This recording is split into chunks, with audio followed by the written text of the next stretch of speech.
Dear student, welcome to my YouTube channel. मैं मुरारी पटेल आप लोगों के लिए कक्षा 10 का मैथ डाउट सॉल्व कराने के लिए लाया हूँ कुछ बेसिक नॉलेज।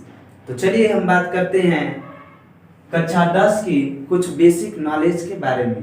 पहला पार्ट है आप लोग का वास्तविक संख्या है, परंतु वास्तविक संख्याएं जानने से पहले हम कुछ बेसिक नॉलेज जान जाते हैं कि क्या क्या होते हैं। तो चलिए हम बात करते हैं प्राकृतिक संख्याएं। प्राकृतिक संख्याएं किसे कहते हैं? वे संख्याएं जो एक से प्रारंभ हो और प्लस इनफाइनाइट तक जाए उसे प्राकृतिक संख्याएं कहते हैं। वे संख्याएं जो प्लस एक से स्टार्ट हो और प्लस इनफाइनाइट तक जाए उसे प्राकृतिक संख्याएं कहते हैं। अच्छा, वो प्लस इनफाइनाइट का मतलब क्या होता है? प्लस इनफाइनाइट का मतलब कि आप कितना हो संख्या ले सकते हैं, चाहे 200, 400, 500, 1000, 2000, लाख, कुछ भी ले सकते हैं, उसे क्या कहते हैं? प्लस इनफाइनाइट, यानी कि कितना भी आप ले सकते हैं। और उसके बाद आता है पूर्ण संख्याएं। वे संख्याएं जो जीरो से प्रारंभ हो, जो जीरो से प्रारंभ हो और 1, 2, 3 और प्लस इनफाइनाइट तक जाए उसे पूर्ण संख्या कहते हैं। यानी कि प्राकृतिक संख्या 1 से प्रारंभ हो, पूर्ण संख्या 0 से प्रारंभ हो, तो वो हो गया। अब आता है पूर्णांक संख्याएं।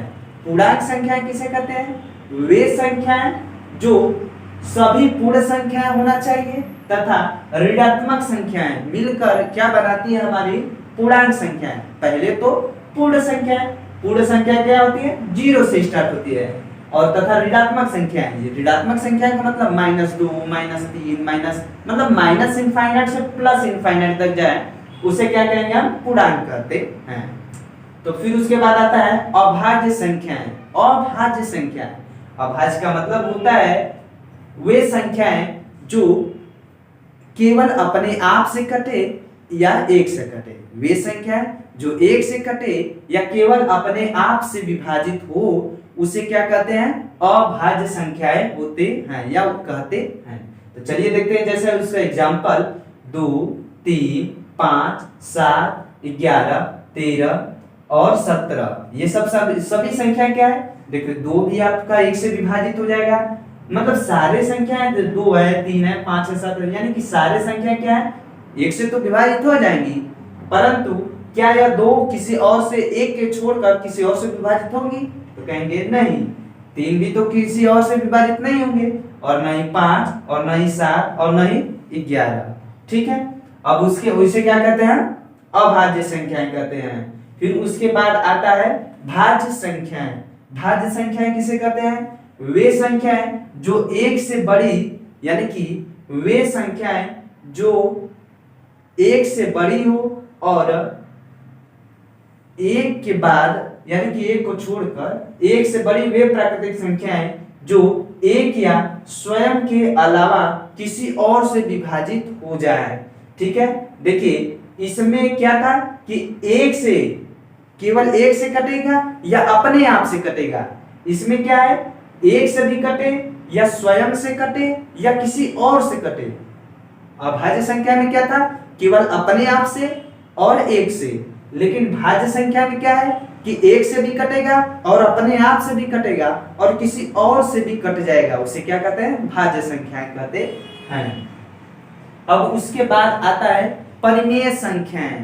परिमेय संख्याएं किसे कहते हैं? तो चलिए देखते हैं कि परिमेय संख्याएं किसे कहते हैं। तो वे संख्याएं जिसे P/Q के रूप में लिख सकते हैं। P/Q के रूप में लिख सकते हैं, जहां Q ≠ 0 हो उसे क्या कहते हैं? परिमेय संख्याएं। या तो ऐसे भी कर सकते हैं कि वे संख्याएं जो भिन्न के रूप का हो, जहां Q ≠ 0।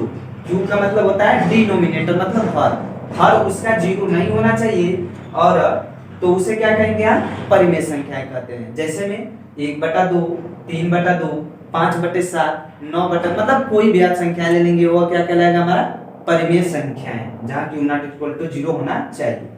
अब उसके बाद आता है अपरिमेय संख्याएं। अपरिमेय संख्याएं किसे कहते हैं?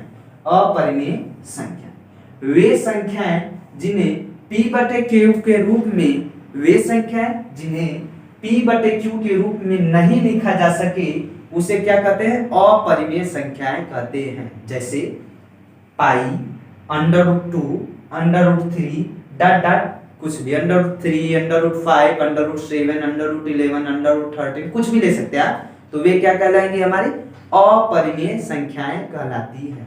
अच्छा, आप कहेंगे कि पाई का मान तो 22/7 होता है, तो क्या पाई तो परिमेय संख्या होना चाहिए? लेकिन आपको यह मालूम होना चाहिए कि पाई का एग्जैक्ट मान 22/7 नहीं होता है, यह केवल माना जाता है लगभग करके। तो इसीलिए क्या है, वह अपरिमेय संख्या है। ठीक है, फिर उसके बाद बात करते हैं हम वास्तविक संख्या। वास्तविक संख्या किसे कहते हैं? तो वे सभी संख्याओं का संग्रह, यानी कि वे संख्याएं जो सभी संख्याओं का संग्रह हो। सभी संख्याओं का मतलब जैसे प्राकृतिक संख्या है, पूर्ण संख्या है, पूर्णांक, अभाज्य संख्या है, भाज्य संख्या है, परिमेय संख्या है और अपरिमेय संख्या है, यानी कि सभी को मिलाकर क्या बनता हमारा है, वास्तविक संख्याएं बनती हैं। ठीक है, तो ये तो रहा हमारा बेसिक नॉलेज। अब उसके बाद अगले वीडियो में मैं बात करूंगा कक्षा 10 का मैथ, अब पाठ जो है सॉल्व कराएंगे। तो आप यदि हमारे साथ बने रहेंगे तो आप लोग का सारा सिलेबस हम खत्म कर देंगे। तो आप लोग को यदि हमारे साथ बने रहना है तो आप लोग को मेरे चैनल को सब्सक्राइब करिए, लाइक करिए और बेल आइकन का बटन दबाइए। Thank you.